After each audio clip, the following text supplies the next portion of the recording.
the easiest way to differentiate yourself is to just like look at yourself and say, okay, what do I, really enjoy, or what would I want to be the biggest fan of? If I could make the ideal artist that I would be a big fan of, like, what would they do? How would they, what's their show like? What's their music feel like? And then just go and be that.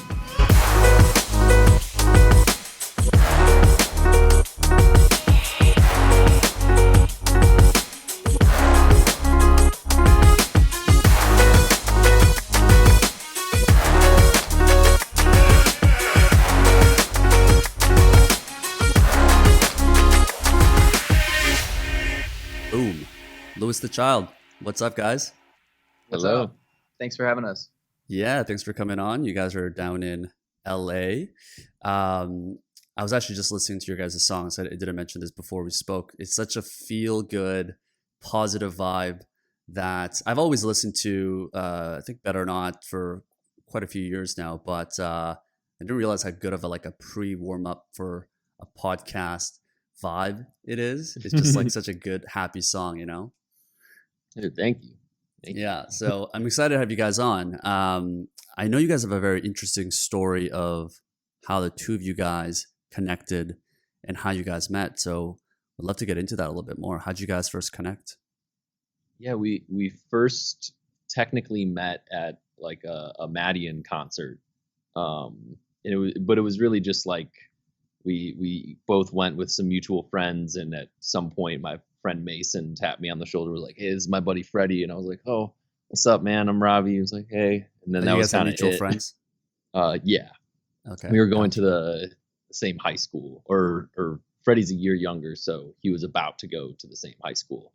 And then I had entered a contest to play a music festival in Chicago called Spring Awakening, and you needed to like get a bunch of votes to make it to the next stage or whatever. And I got like all the kids at my school to vote for me and stuff. And Freddie hit me up on Facebook and was like, "Hey, like, I see I was making like mashups and like DJing at the time. He was like, "I see you're doing this, electronic music stuff, and like I'm producing, like, check out some of these songs I've done, like, would love to connect with you and whatnot." And was Freddie also in the contest?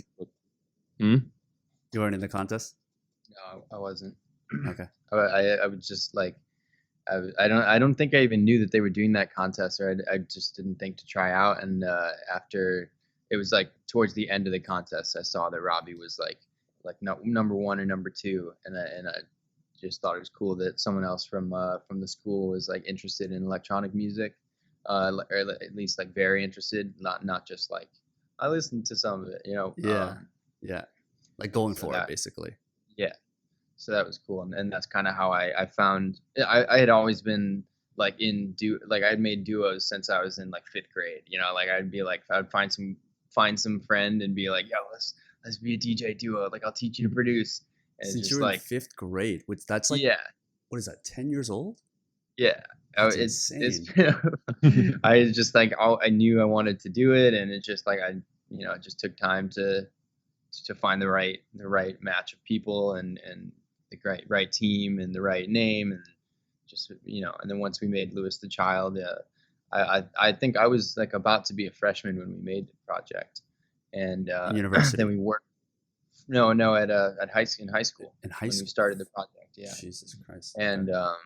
And so we worked through high school, releasing a ton of music and really focusing on like the internet and putting out songs and blowing up songs on the internet, and then that eventually led to like us playing Coachella and Lollapalooza and a few like major festivals, and we had I think It's Strange was the first song that finally like blew us up to that level where we had like a big crowd at a festival and they were singing our songs. But it was definitely crazy to be working throughout high school, seeing that the like incremental increase of what we can do as like professional musicians, and it's been a really cool ride. Well, it's just such a unique journey I'm just thinking about my high school experience and the high school experience that you guys had of before even high school, the fact that you knew that you wanted to do this since you were 10 years old. and the fact that you guys met at the Madeon concert, and now you guys, before a few years ago, you guys were like opening for him, right?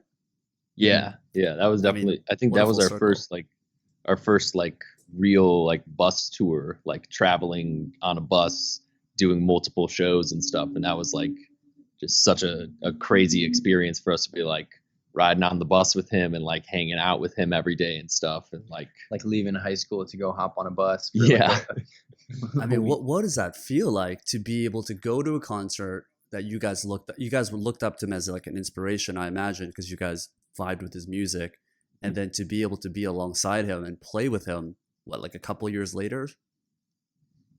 Yeah, it was very surreal. It was very like wow, this we made like this huge dream of ours, happen, where we're like friends with this guy who's our idol, and he respects us and our music and like wants to help us. That's like the coolest thing you could ever ask for. So we like are always super grateful to Madeon for that, and always want to like pay it forward, and if anyone's like super inspired by us, be the person to like maybe throw them on like a opening slot, give them like that first break, and kind of get to know people, and whenever that makes sense, it was amazing. It was so cool. I remember like staying up super late watching like a Back to the Future with him, and like on the back of the bus and being like, this is crazy. Like, we're just chilling and hanging. Just like smoking weed, just chilling out. Wow, man. I mean, you don't hear a lot of stories like this. I don't know if you guys have seen this. It went viral like on Instagram, I think a couple of years ago, about Ed Sheeran. And there's two pictures of him, right? One on the left side is 2008, and it's him playing guitar. He's got his guitar case, and there's like pennies and little coins and small bills that he's collected just through playing on the streets, I guess, in his hometown. And then you see him, I think like 5 or 7 years later in 2015, and it's him in an arena, a backshot of him with like tens of thousands of people, and just goes to show you like how much you can accomplish. It's very like a motivational meme, I guess you could say, but it's very similar to what you guys have accomplished. I mean, there's got to be something there where you guys have a picture of you guys with Madeon or Madeon. Am I pronouncing that right? Madeon, yeah. Madeon of you guys and like Madeon, what, like 2015 or something like that. I don't know exactly what the year was. And then a couple years later, you guys opening for him. I mean, it's a remarkable story of just thinking about it. It's crazy. You guys are in the trenches, so you probably don't think about it as much. But from an outside perspective, you just don't hear that a lot, Yeah, I have a picture of me at a meet and greet with Big Gigantic from like North Coast Music Festival in like 2014 or something. And we went on tour with them a couple years later and are like really, really good friends with them now and stuff. And I'm pretty sure like a year or so ago, I showed them, I was like, yeah, this is like me as like a little festival kid, like taking a picture with you guys, like, 5 years ago, like, and now we're all friends. Like, this is crazy. Dude, that you guys got to make an Instagram post about that. I mean, it's it's very inspiring for people to, especially aspiring artists, entrepreneurs, to be able to see that can happen, right? It's quite remarkable. So you guys were, from what I know, were discovered, connected through, or I guess maybe like taken to the next level by Simon Cowell, right? I wish. That'd be cool. What, am I reading this wrong? He's the guy from he's the judge on America's Got Talent, right? American Idol. American Idol. Okay, so there's something wrong with the Wikipedia then, because it was, you know what it said? Let's just talk about this. Someone might have just thrown in. Yeah, someone's just throwing in shit. Okay, so go to your Wikipedia right now, and it will say that a friend, like one of your guys' parents, are friends with Simon Cowell, right? Oh, that's so funny. Do you guys see this? I'm gonna look this up just so that I'm Is it in the career slot? Wikipedia, Louis the Child. Yeah, no, none of our parents know Simon Cowell. I mean, how crazy is it that people so funny. Just... They were created by Simon Cowell. Yeah. A longtime friend of the Kennett family who was Okay, I'm not going crazy. By right? Hauldren's DJ skills and dance ability. That's amazing. I love that. That's dude. That's got to be like one of our But that friends sounds like fucking with us we or used something. to. I mean, sometimes we'll like just for an interview we'll be like, let's just make some shit up for our story when they ask us what our story is. And Rob one time basically said this, but not about Simon Cowell, but he said this about Oh, I told someone in an Who was interview it? that George Clooney came up with our name. yeah, and that George Clooney created it. So we did say that, but not about Simon Cowell. That's so funny. Oh man, I had think a whole it section. has to do with that our interview where we told them that like George Clooney created Louis the Child, and he was like a family friend and was over in Chicago for like the inauguration of. Oh, we went deep on Obama. that Oh my one. god, is that like Oh an my God. interview that's public right now? I don't remember which one it is. I don't know if they even published think that it is. part of the interview. I They think might the have been dude- like, I don't know about this. The- I'm gonna keep this one on. Yeah, that's he fine. knew though like the actual origins of the name or after I like told that whole story, he was like, "Oh, I thought it came from a Wikipedia random article," but I was like, "Oh no, No, that's a farce." Like that's, He was like, "Are you sure it wasn't?" But then again, like if he already knew, like why would he ask us? Right? Oh my god, now I can't trust Wikipedia anymore, guys. I don't know what Yeah, to believe anymore. Fake Yeah. news. That's hilarious that different it's level. there. Kind of like that. Well, did you guys talk about Simon how you came up with I don't know. Louis the Child? Simon Cowell created that. Sorry, what'd you say? I was gonna say, do you guys have like a story of like how you guys came up with the name Louis the Child? Yeah, we just we hit the random article button on Wikipedia a bunch of times, and then it takes you to a bunch of random articles, and then we were like, just skip, and then a lot of them sucked, and then we like made a list of some good ones, and then once Louis the Child came up, we were like, this one sounds pretty cool. Let's like say it out loud a few times, and like we said like Louis the Child remix, and then we like pretended we were on a microphone at a show, and we were like, we are Louis the Child. And we're like, that feels pretty cool. That sounds pretty boss. Well, it's like we a thought French it was funny king, though right? because we were like, we are Louis the Child. That's so funny. We are this one Louis the Child. we are the one child. Right? Yeah, I love how these names come about. That's hilarious. So you guys have been creating music together for quite a while. Obviously, it seems like you guys have an amazing vibe together. Are you guys always traveling together and living together? Like, if you guys wanted to go live in Atlanta, let's say, would the other person have to come and follow? Basically, and do you guys live together as well? That hasn't happened yet, so I don't even know what would happen if one of us wanted to go to Atlanta. But We don't live together currently, but we pretty much spend almost every single day together. So it's kind of like we live together, and we travel everywhere for tour and stuff. So like Yeah. I'm with Freddie for like a lot of time. Too much. Huh? No, honestly, I'm it's just kidding. like we have such a good, like, chill, easygoing relationship and joke around so much and stuff that it's like, it's pretty easy to spend that much time with Fred. You Sure. know, I'm pretty open-minded and like just easygoing with the flow, like letting everyone like give their ideas and like I'm not like, none of us are like, nah, foot down, your ideas suck, or like Sure. anything. Like I can imagine some artists being kind of like that or something, and that could definitely, if someone were like that on the team, that would get in my, like, it would just kind of like be a clog in the system. So I feel like everything is clog free and no fluid. the fluid is moving. Sure, yeah. I mean, I feel like sometimes that can create some of the best art. I mean, I look at certain artists or episodes or like business ideas that people have come up with, and a lot of them are just like these spontaneous things that came about because you just allowed yourself to freestyle for a little bit and come up with these ideas. I imagine it's the same for you guys, right? Yeah, Totally. 100%.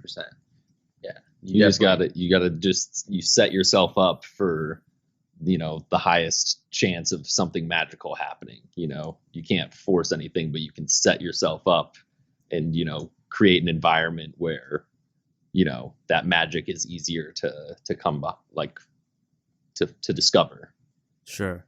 Well, do you guys have like a process now of how to come up with ideas and how to come up with a process of being able to come up with these new songs and new artistry and new music video ideas. I mean, it's just a constant whirlwind of new things that you guys need to be producing on a systematic basis. So how have you guys structured your lifestyle or process to be able to do that together, especially not just with one person? Yeah, I mean, we're always practicing on every one of our skills that is necessary to create songs from scratch or to produce music.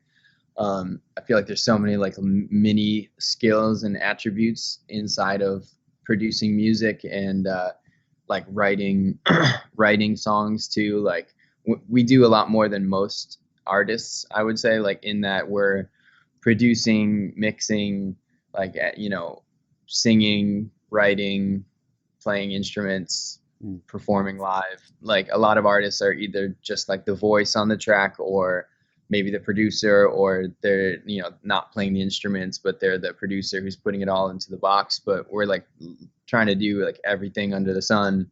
So it's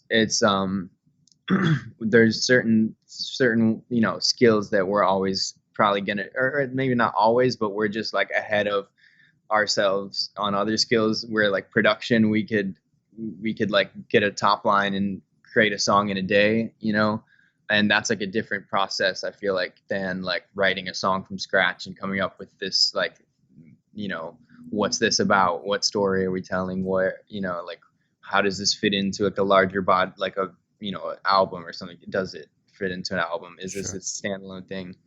But like all these decisions for like, all right, what are we focusing on now, like project wise? Is it these songs? Is it productions?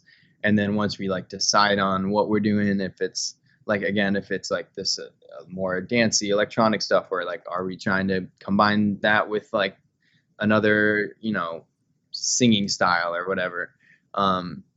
But yeah, definitely also just always practicing like piano, reading, writing, drums, like producing, and listening to a lot of new stuff. Always like trying to keep our ear to the ground. Listening to like music from history and keeping up with what's going on right now.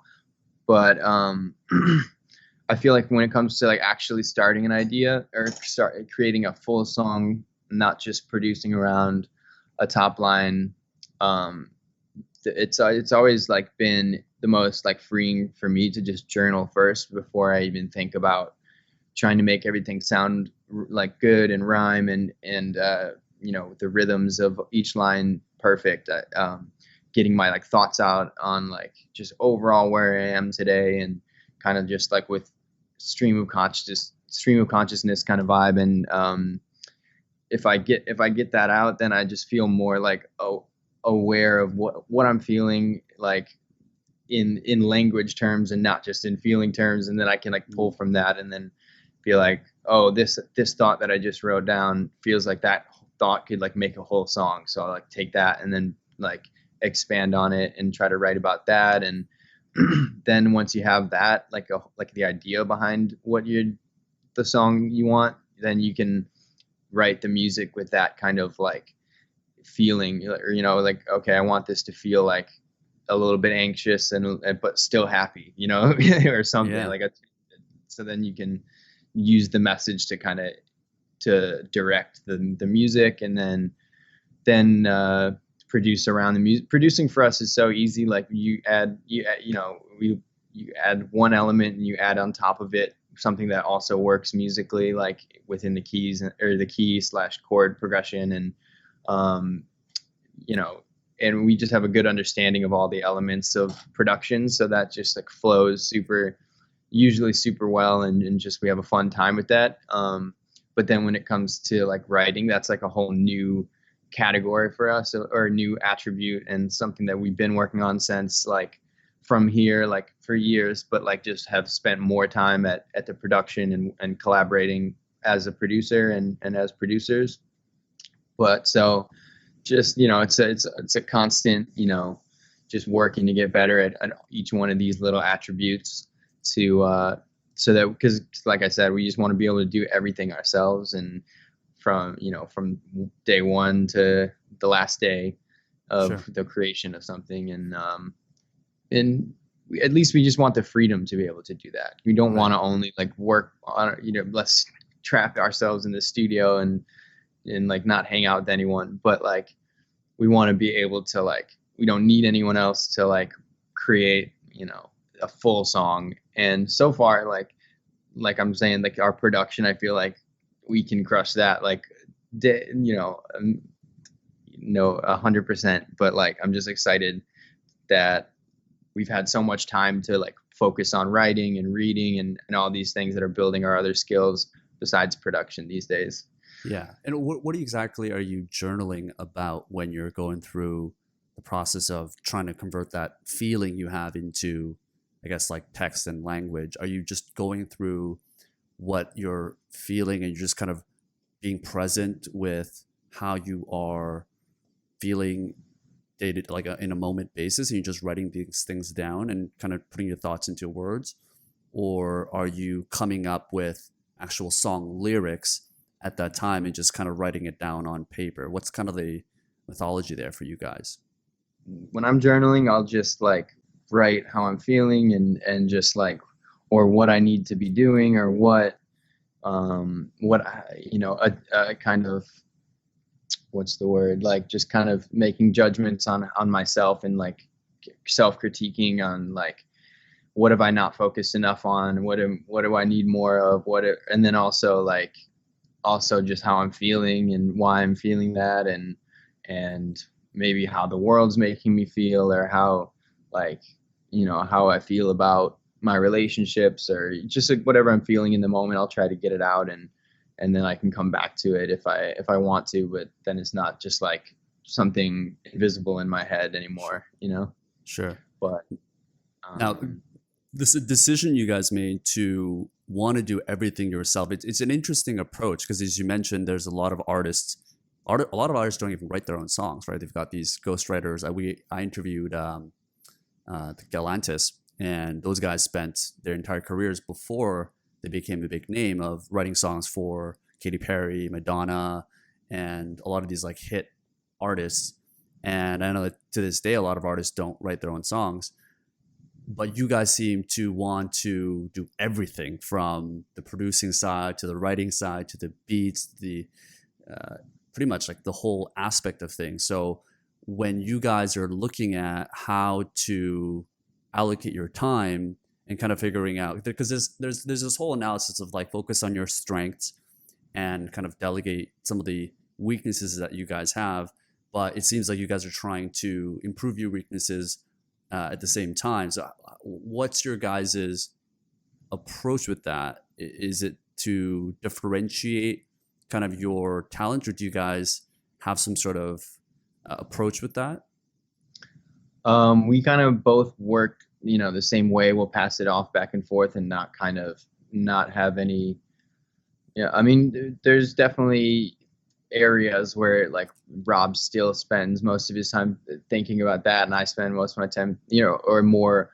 Rob is focused of a higher percentage of one thing, and I'm focused on a higher percentage of another. Right. Like live shows versus like production. But but we both are working on a skill, like every single, like I'll go back and say like you were talking about how like a lot of people will focus on their strengths and kind of just let other people do with their weaknesses, and this like break time has been perfect to like to focus on every single one of those weaknesses, at least for me, because we haven't really been like talking to each other about like, yo, how you doing on building your strengths and weaknesses. You guys don't have a weekly meeting about that? but I've definitely been focusing on all of the skills that go into writing a song that I need to be better at, and I think that's kind of like a overarching kind of theme with our like company, I guess, with Lewis the Child and everyone that works for it, is that we're all kind of like pushing ourselves and trying to work hard to like grow and be better than we were yesterday. And sure, I definitely think like spending time on your weaknesses is a good idea. It's like a little bit stressful, and it might put you in like make you feel bad for a few days, but like you starts to be a ramp that that it gets more exciting after like, you're like, I'm not too shit at this. I can do it. Right. And I feel like if the weakness is something that will help contribute to the overall strength, if your overall strength is like, I'm great at making music. That's my strength, is making music, and within that is, producing and songwriting and stuff. And if you're like, all right, where to have like, the production I'm really great at. And if I work on my weakness of songwriting, that'll contribute to me also being able to produce better music, because I'll have a better understanding of how songs work and function. Sure. And that'll contribute to my ability to make music better, versus just being like, where I'm going to only focus on making my production even sicker, sometimes venturing out to something a little bit outside of what your main strength is helps your strength in new ways, Yeah. And it sounds like it's like that complementary skill set that helps. Like if you develop this skill, it's going to help develop the other aspects of what you guys are trying to accomplish. Because I think that saying comes from mostly a lot of like business people, where I think the analogy that they're using is, if you are really good at marketing or branding or selling, don't focus on customer support or improving other skills that you can outsource, because that's delegating is a much bigger process within business building. But when I look at guys like Casey Neistat, the vlogger, and he talks about the fact that like people always ask him like, why don't you just outsource your editing when you're doing your vlogs? And he said it doesn't work that way, because it's just, no one can really replicate kind of the editing vibe that he wants, and it helps him improve when he films, because he knows that he has to edit a certain way as well. And it seems like that's kind of the idea of what you guys are trying to go for as well. Totally. And I feel like also, especially in like a creative field, it's tough for someone else to kind of replicate, your creativity, and your vision and ideas. I feel like, if it's just outsourcing, someone who can do something just exactly how it's supposed to be done, and it doesn't, like, you don't need the super creative side of things, like it's easier to outsource stuff, but also, it totally works for some people, relying on others to write their songs or to feed them ideas. And that's totally cool. If that's how some people like to operate, Sure. Yeah. Have you guys heard of, go ahead, Freddie. I'll take it. I'll say like the 10,000 hours thing is like has been like super important in my life. Like I've definitely spent that 10,000 or more producing in front of the computer, like perfecting music. And, but I probably spent 2,000 hours, 3,000 hours, like sitting down in it with a journal writing, like, wow. So like just how many every journals day do you own? trying to add. What's up? How many journals do you own?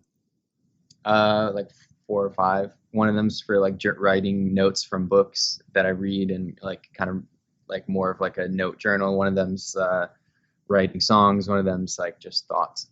But and I'm trying to like just blast through them. Like if I can have like 20 notebooks completely full of thoughts, like you can't tell me I won't be like further ahead in what I'm trying to do, like inside of my own head, but yeah, it's just like it's a balance of like only having so many hours in a day, like there's like all these areas of I can't like practice piano, drums, guitar, voice, and also journal, and also like work on a production for work, and also like do like the 4 other things I want to do in a day, so it's kind of tough to like, all right, so I'm gonna only get 2 or 3 days to actually be able to do this certain thing, but I'm gonna spend every day focusing on this. Like I've been spending every day focusing on piano and voice practice, because I feel like that's like the most important right now to build up.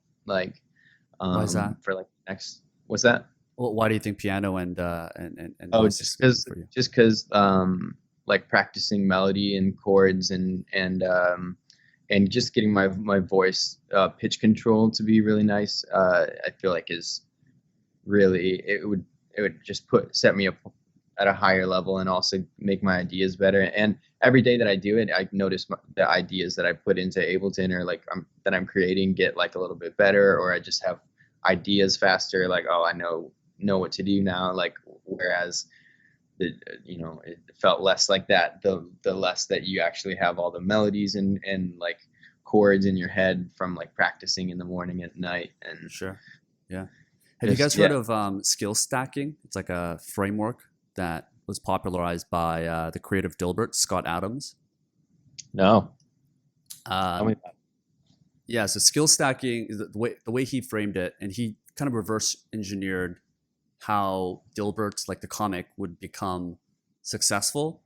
And the idea of skill stacking is like there's two ways to become really successful or have some sort of a competitive advantage versus the other people in your industry, which is you can become number one. You've got LeBron James, the top basketball player.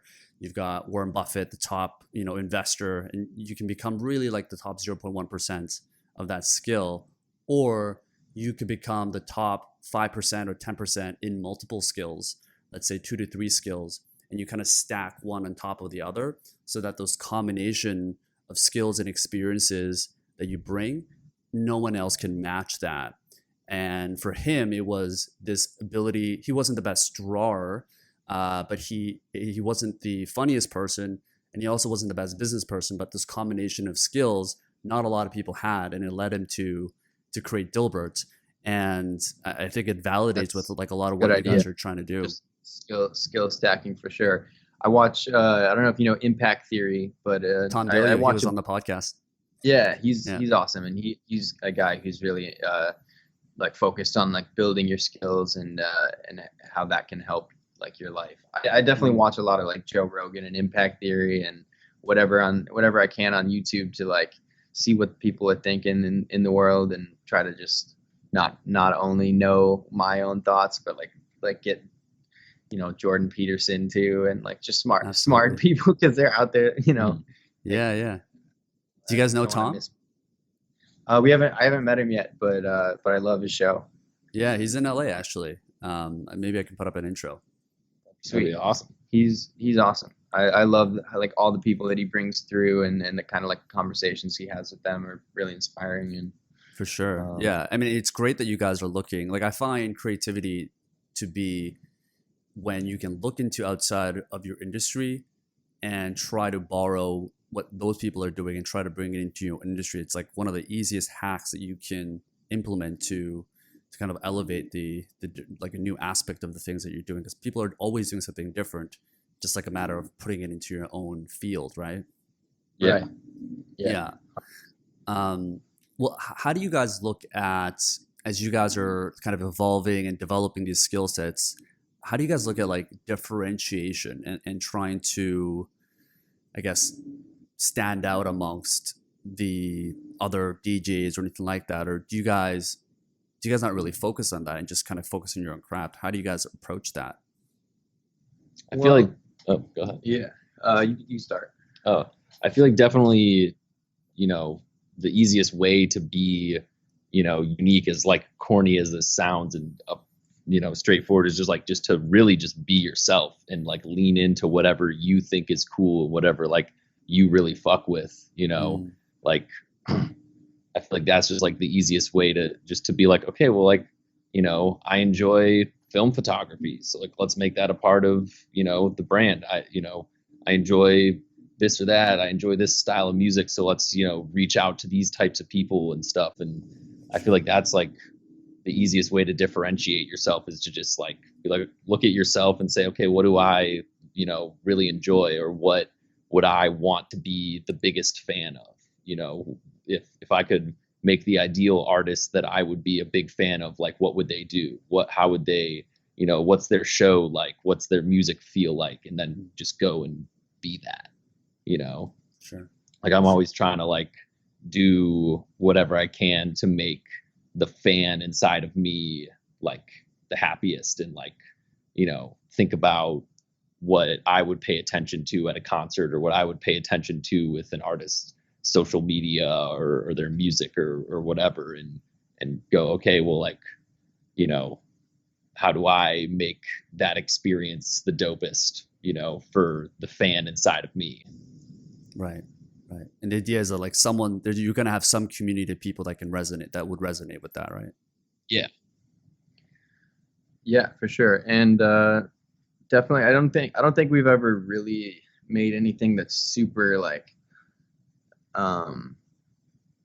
just like, I don't know. We're always trying to make something that isn't like anything we've heard before, but that pulls from it, the things that we like from all across different genres and songs, and there's so much music coming out, and it is like a saturated market, but we do what we do, and we make sure that we love the song that we're about to put out and that it's exciting to us, and like, that's the best you can do. And we definitely don't like think too much about like, oh, is this, how is this like making us like different, or is it, like we're trying to just, do we love this piece of art? Do we want to stand behind it? Is this us? And I think if it's like personal to you, then people can feel that like personal connection that you have with it, and it makes it almost feel personal to them too. Yeah. Yeah. And I guess at the end of the day, it's just like being consistent of putting out music, being persistent.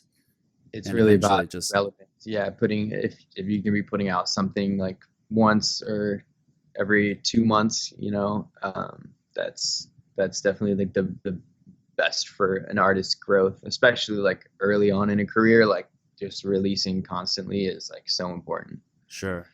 Do you guys find that as you guys evolve, you're putting out more frequent work, or is there some sort of pressure now that you guys have built up some sort of a brand reputation and a massive audience that you want the next one to be better? Does that put some sort of pressure to take a little bit more time to really craft and to test the music so that when it does come out, it can resonate as much as possible? I think we're just like, let's just put out like as much music as possible, like not get stressed about like, how is this going to be received, like, or like, is this, because we just finished our album Here for Now, and we're about to be putting out basically another album, like another 35 minutes of music next week. And so we're just trying to keep it like full steam ahead.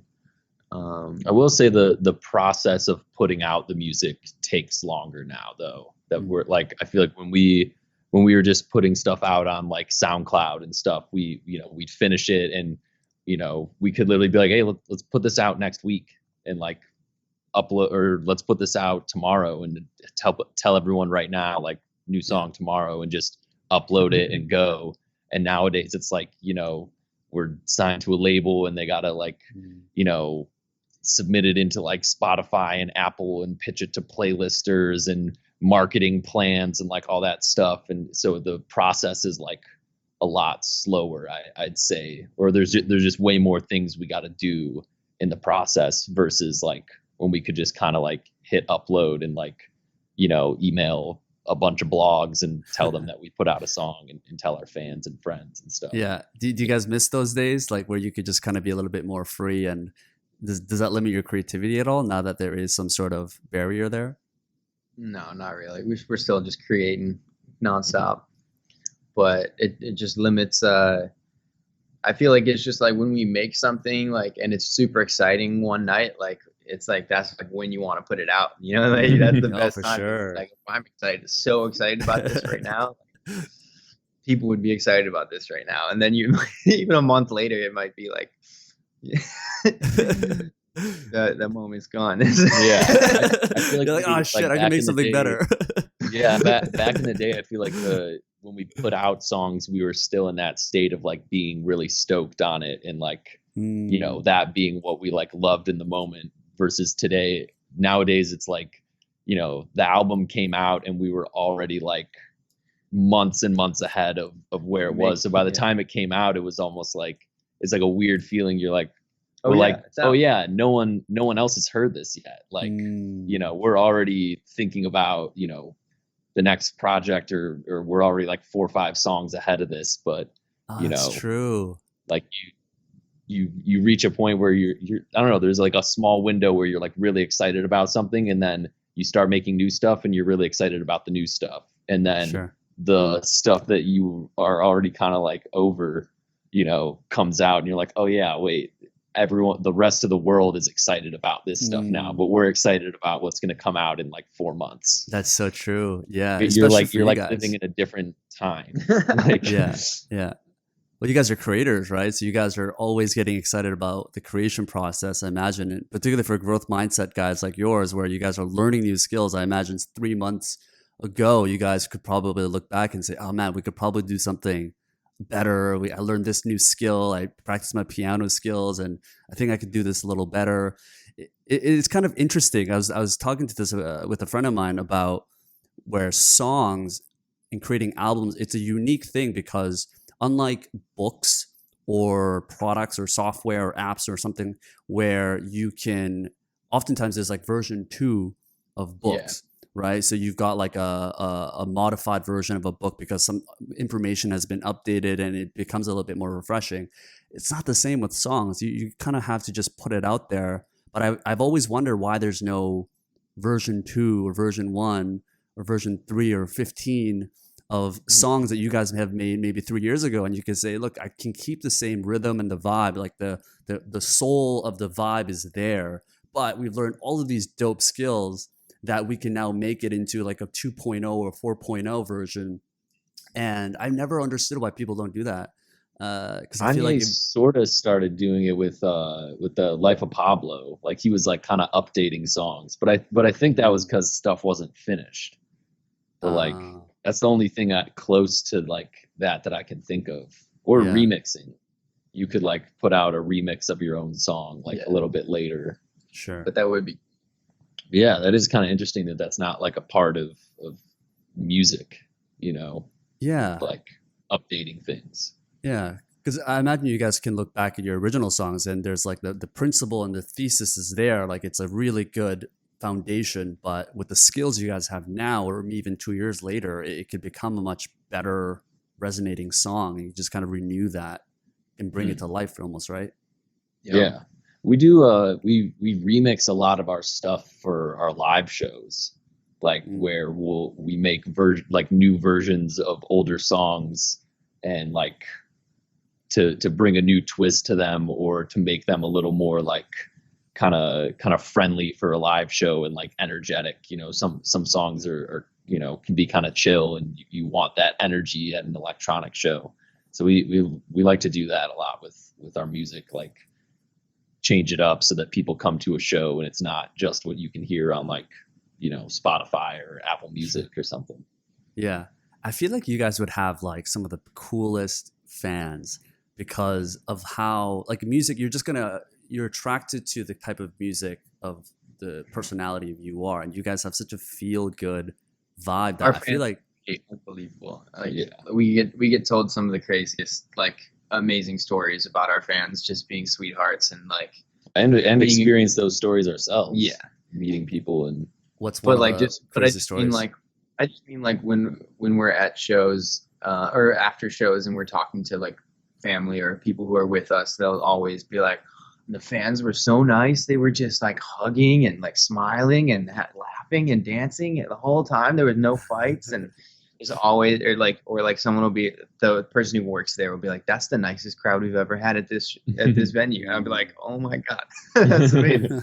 And that's definitely like shaped our our fans and the way they are and how nice and happy and loving they are. Like has shaped like what we want to create, like the kind of shows and feelings we want to create in the world, for sure. Like they have made us want to dig into that and be like, this is the focus of these live shows, is this feeling and this like good night we can create for everyone, where everyone's like happy for a moment and then they go back to stressful lives, we get this night where everyone's just happy and dancing. So we've always felt blessed to like be a part of just a celebratory part of life, like we're not working in a hospital where everything's sad, it's like, so I'm so thankful for that. Festivals are like the coolest thing. Like I love being at festivals as like a festival goer, but to be paid to be there and like and and to enjoy it, like, and to just see so many people. And like I just think the coolest thing is that music is a time where everyone comes together to be together and celebrate like being alive and like sing songs and, you know, like it's absurd. It's like one of the coolest things ever. Like if I were like an alien and like they had no sort of music or festivals and they came here and saw everyone, you know, I'd freak out. I mean, like, this is amazing. I mean, it's crazy how much like power you guys have when you guys are up there in festivals and just literally being able to command a group of thousands of people in the audience. I mean, I can't even imagine a comparable adrenaline rush to the kind of feeling you guys must have when you're up there and thousands of people you're screaming there are your like group certain name. shows where it's unbelievable and it's just like overflowing energy, like just spraying out my head, you know. Just like, Man, like it's Lollapalooza, insane. anytime we play Lolla or like Outside Lands or Coachella or a lot of these like big like multi-genre festivals will have like some really amazing crowds. And but like the best crowd I've ever seen, I gotta say, in I forget, I think it was South America. We saw DJ Snake at Lollapalooza, and the crowd was huge, and everyone, it just looked like it was a storm, and it looked like the ocean waves during a storm, like Oh where it's my But the God. people just jumping. just huge Dude. waves of like people jumping and like their arms and like, but That's like there's insane. the energy was more than I'd ever seen. And honestly, one of the wildest things about those like South America Lollapaloozas was that one of them there were no alcohol, it was completely dry, and one of them was 2 beers allowed only all day.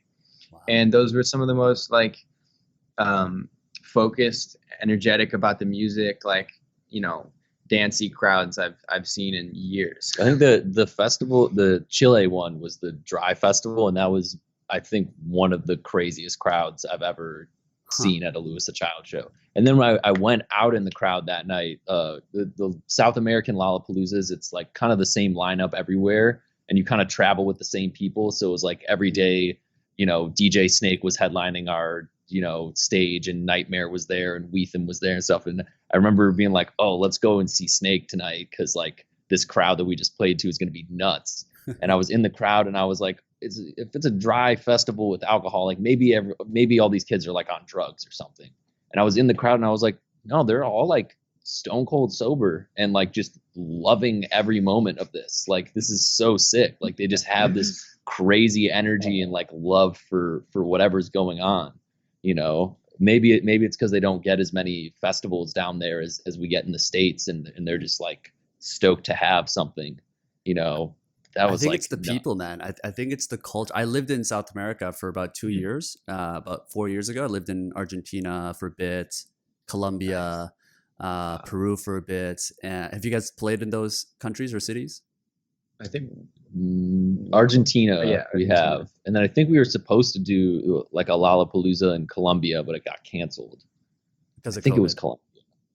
No, it was back when I think Ebola was like happening. Was it like someone was like it Rihanna Colombia? dropped out? Yeah. And then I feel like it might have been Colombia. Yeah. I forget.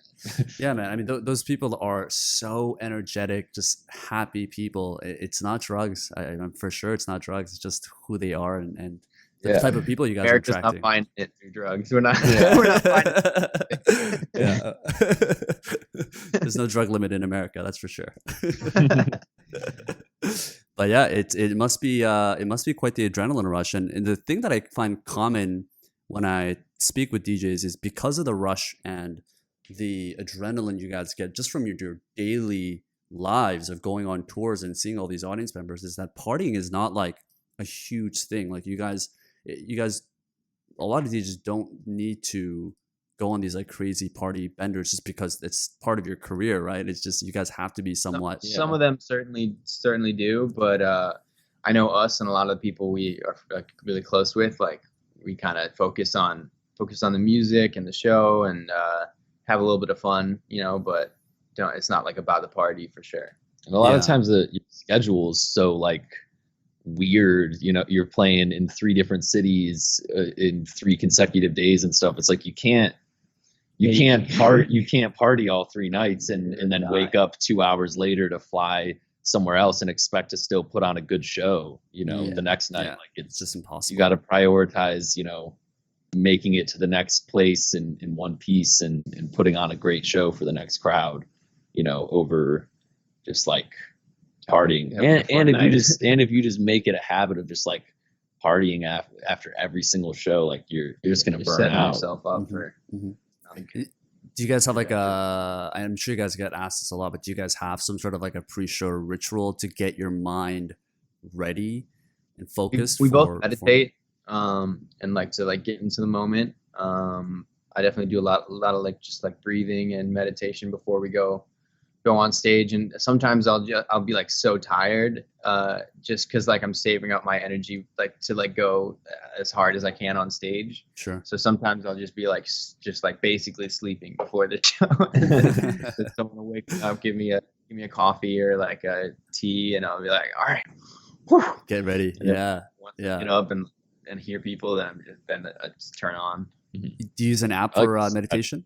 Rob stretches every time. You'll see him like, and he's lanky. He'll be lying on the floor and like, taking up the whole room. Leg up. Like it's very, it's very common to see my leg like sticking out of a door in just the middle of a hall, and my other leg like up on the wall.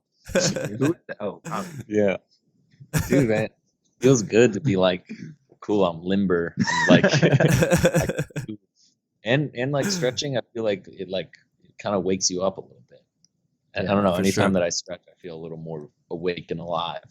Yeah, it gets the blood flowing, right? So it gets your oxygen levels up into your brain, I guess. But yeah, it's cool. I mean, one of the things that I love about you guys is I was just looking at your Instagram post, is just like this ability for you guys to continuously improve and also share that, right? A lot of DJs, they just kind of focus on pictures of the concerts and what they're up to in terms of their DJ life, but it seems like you guys have this continuous motion of wanting to learn and read books and improve your mindset as well, and to be able to share that with people. What are some of the things that you guys have been reading, or what are some of the things that you guys are trying to improve on recently?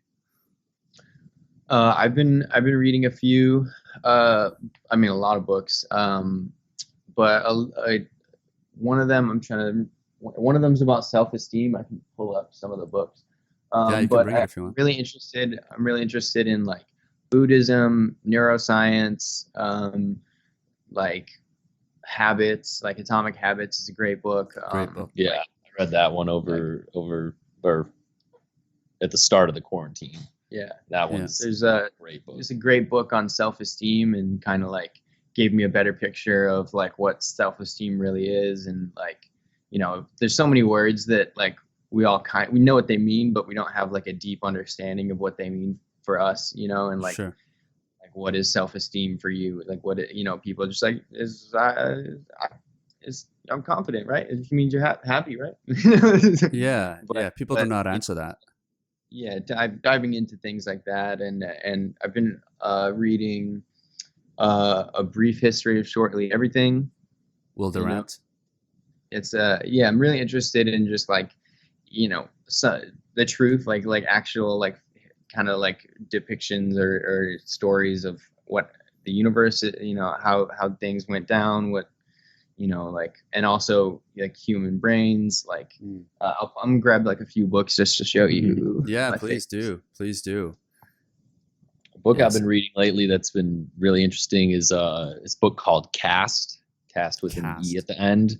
Okay. All about just, the caste system that's in place in the United States and kind of the history of it. It's been really, I'm like just learning so many things about, the history of the states and the racism here and stuff. A lot of things that I didn't know, like stuff that they kind of maybe don't go too into detail on when you do a civil rights unit in school or something. That's been really interesting to read. I also read a book. Yeah. I also read a book recently called Breaking the Habit of Being Yourself by Joe Dispenza, which is really cool, just about, kind of unlearning bad things about yourself and how to really unlock all the things that you want to be and the you know, things you want to improve on. I feel like it's so important no matter where you're at in life. You know, someone looks at where we're at on the surface and says, you know, you guys have, you know, you play these big shows, you have a bunch of fans and stuff, like you're really successful, like, you know, great, you got it, you did it. And it's like, no, man, like you know, I'm still trying to get better. I'm still trying to take it to the next level and the next level and the next level. And if I just look at what I have and say like, yeah, well, that's good. That's it. That's where I'm going to stay, you know? What are some of those things that you were trying to, I guess, break the habit of for yourself personally, Robbie? Is it like limiting beliefs? Is it like, I think a lot of like just wanting to be even more confident in myself and more confident in my ability to achieve certain things. And, you know, I think that was definitely the biggest thing, was just like regaining some of the confidence that maybe I had before, you know, some of the success came to us, or, you know, some of the confidence that I had even just like growing up and like, you know, in school. And, you know, seeing a lot of it's also just like, you know, he says in the book, like, if you don't tell yourself who you are, the rest of the world will tell you who you are, you know? So being able to like look at myself and be like, you know what, like you are the fucking shit. Like you are capable of this. You are great at this. You are great at that. You are great at that. You're getting better at this. Like you are going to do this. You are going to accomplish that. Let's go do it. Like make it happen. You know? Yeah. What do you really think? Hard.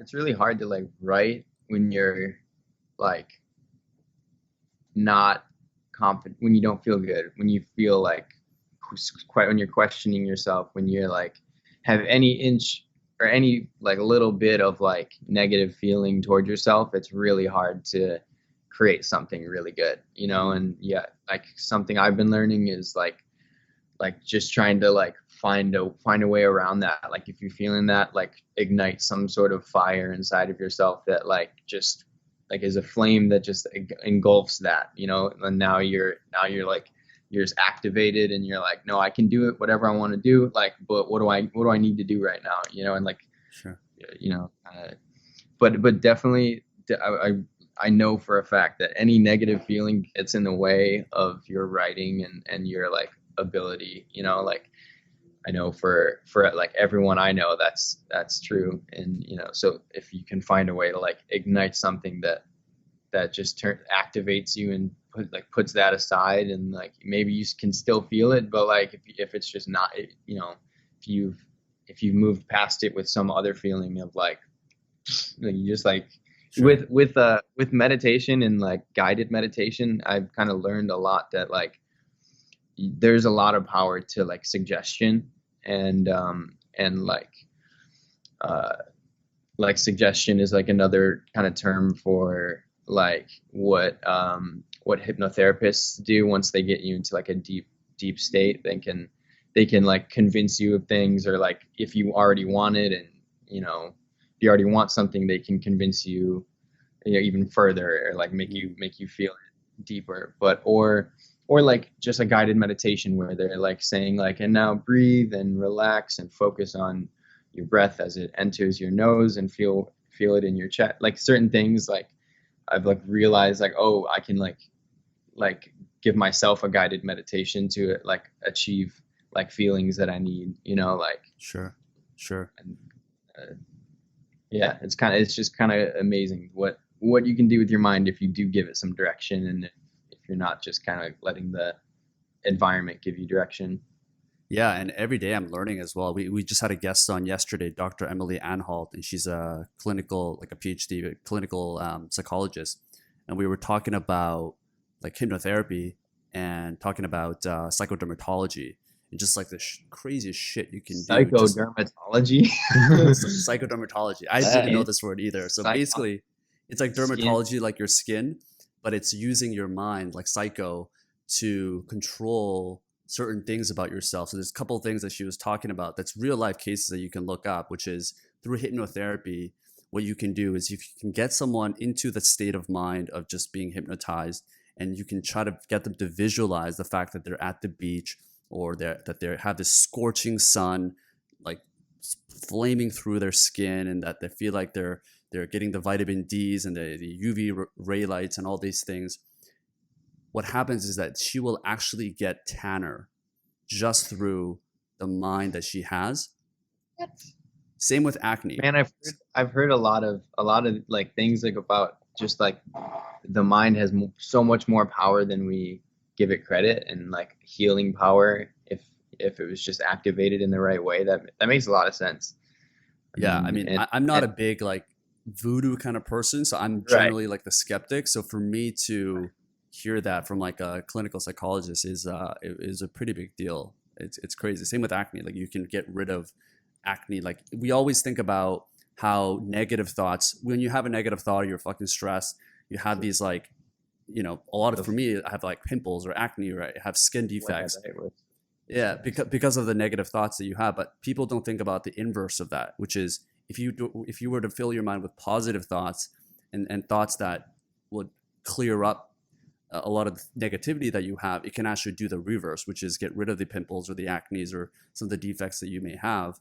But we always like to focus on the negative side usually, right? So like I think at a far level, like psychodermatology is like one aspect of how much your mind can actually do. But I agree with you. You said you have this. watched. I'll show this book. This is like a book that relates to what you're talking about right now. Activate Your Brain. It's all about like how just thinking positive thoughts like actually changes your brain chemistry, and that how like that can really help with day-to-day life, like, you know, even the smallest things. There was that video we watched where people used the power of placebo, like they like took a couple kids who had like, one of the kid had really crazy like ADHD, another kid had she had like kind of a skin problem or something, and would like pick at her skin a ton, like it was really bad, and they did an experiment. They like put them in like a CAT scan machine, and they were like, that did nothing, and they didn't like tell the kids like, oh, this is gonna, you know, this machine will cure it, but they were like, we're gonna put you in, and using the power of your mind, this you know, this is going to cure whatever the thing is, you know. And took the kids in and did it like every week, and we're like, yeah, you know, push them into the CAT scan. It did absolutely nothing except make the kid believe that there was something happening that was going to fix whatever was wrong with them. And like all of them saw improvement. Like the girl, you know, a month later was like, yeah, I barely pick at my skin anymore. The kid who had the crazy ADHD was like way more calm and mellow, and like it was literally just a placebo effect of like, you know, them telling themselves like, okay, I'm going to get better. You know, this is, something's happening that's going to make me not do this anymore. Yeah. And it like totally worked. I was like, that's crazy. I think like it was just their mind, you know, made it happen. I think that like fake it till you make it is the worst advice, you know, like that's like the perfect example of how like you have to believe it for it to work, you know, like right there, where it's like these kids thought it was actually true. They weren't telling themselves like that they're faking it to me, you know, like they were like, okay, this machine, yeah, it's a magical machine that'll cure my thing, you know, like if you act, you have to like trick if you're in the fake yourself till you make it, or fake it till you make it kind of category, you have to like trick yourself till you know, like you have to like trick your mind that you actually believe it. You can't like be like, I'm faking it. Believe till you achieve. Believe till you achieve. Yeah, but also put it. Yeah, man. There's so much we just don't understand about the mind and the brain, and I think we're just like in the surface of it. I don't know if you guys saw Elon Musk's Neuralink presentation of what he's going to do with that company. History. I think that's got to be. Did you guys see the live streaming? I did not. Did you watch it? The one with the pigs and like the whole group. Yeah. And with the scientists. It's crazy to see all the people behind the Tesla project, and especially like this one because it's more medical than like the Tesla cars and everything. It's crazy everything he's doing. He's like space, mind, cars. Like it's like What's next? Like robotic limbs? Yeah. If you ever feel tired or unmotivated, I mean, that's one guy to look at, right? Just like The you got to Tesla do third more and shit. fourth arm. You need an extra pair of arms. You can control it with the Neuralink. That's gonna happen. Seriously, man. Yeah. I mean, what they're saying is it's going to create two classes of humans, like superhumans that have the ability to learn anything like that and research and do equations, calculus equations in your mind that like a computer can do. And then there's going to be regular humans, and it's only going to further gap the rich who are going to be able to afford something like Oh this, and God. the poorer people. So it's like there's always a double-edged sword when it comes to these new advancements in technology, right? And this is certainly like an ethical problem that people are discussing as well. Yeah. We don't got the answers to that. Oh, that's why I was bringing you guys on here. And the Well, world is it's yeah, stressful. it's a Man, crazy it's just time, man. evolution. I mean, it's just like I mean, when you think about evolution, it's just like there's all these different types of evolution. There's where like eventually it leads to divergent evolution, right? Where it's just a species splits into different races, like Mhm. that over like tons of time. But Yeah. like that's kind of just like a path of evolution is like they grow together or they can split apart, and it also seems like just like as time goes on, things are just like splitting apart more and more. Yeah. Like people's, and like I just watched the Social Dilemma, and it's kind of talking about that, how like everyone's like individualized timeline is kind of like pushing them further down a branch, and like no, depending on whatever that tangent is, it's like everyone's just kind of growing in different ways and has a different incomplete version of their universe, and it's not, we don't all have like the same kind of idea of what is going on. I don't know. It's a crazy world, and it's like as one person, it just feels like what I just make pretty music, I guess. I'll try to make people happy, but like this is crazy, man. I don't know what to do. It's tough, man. I mean, especially with what you guys are doing. I mean, how do you guys balance, the balancing like your life and having time for relationships and friends and people you care about and working on yourself, and balancing that with like managing social media, your audience, and the work that you guys are doing? It's just a lot of crazy things that are happening. So how do you guys balance that?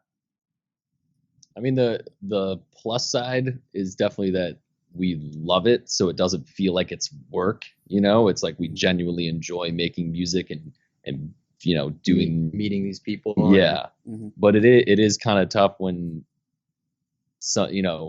your deep love and passion for something sometimes like takes over your whole life. Yeah, it takes over your whole life. Not because it has to, and someone's forcing you. Like no one's sitting here saying sit at the computer for 10 hours today and work on music, but it's yourself and your personal drive that's telling you like, no, I gotta keep working. I gotta keep improving. So it's I don't know. It's like you kind of just learn as you go how to manage the time. I don't know. I definitely don't balance. I just work. Like everyone tells me like, yo, you like never answer your phone. I'm like, sorry, I'm just like focused. I'm like, no, I can't look at that thing. That's gonna stress me out. For sure. Also, like I have such a tough time like even like watching a movie sometimes. Just like I'll get like halfway through a movie and be like, I feel like I'm not doing anything. I'm like not being productive. Like I get like or even like hyper American, or like mindset. even like going out to like the beach for a day. It's like I'll be out there, and then halfway through being there, I'll be like just hanging at the beach. I'll be like, damn, I feel like I feel unproductive. I feel like I'm not doing anything. But then you come back home and you feel extra like motivated to do something and activated, or you might be inspired by that experience. Like sometimes I need to get past have that like overflow of like, oh, I want to do that productive stuff. Like I feel like taking a break and like focusing on other stuff until you're like overflowing, like, oh, let's get back to it. Then like the best stuff happens sometimes. For sure. But it is hard when we're just like so constantly focused on like growing and like learning something new and being better, and like it's just kind of that kind of drive and that kind of like, what do I need next, or what that kind of constant question is always there. For sure. Especially with what you guys do. It's like creativity. You guys might have ideas at the middle of the night or when you guys are taking a shower or at the beach, and it just kind of like, it never ends, right? It never turns off. I imagine it's always going. Even if you're trying to take a break, you're probably going to come up with a new idea that you want to rush to the studio and try to build.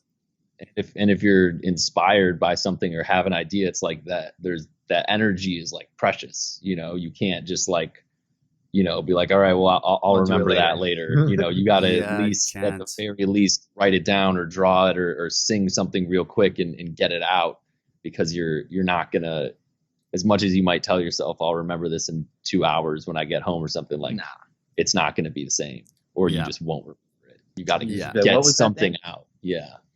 Yeah, you have to write something down. I mean, same thing with reading. I oftentimes feel that there's this thing called like just-in-time reading, which is you oftentimes you want to read things that are directly applicable, something that you can directly apply in your life, or else it's just not going to be as memorable, because what you put into practice immediately is what gets retention in your brains.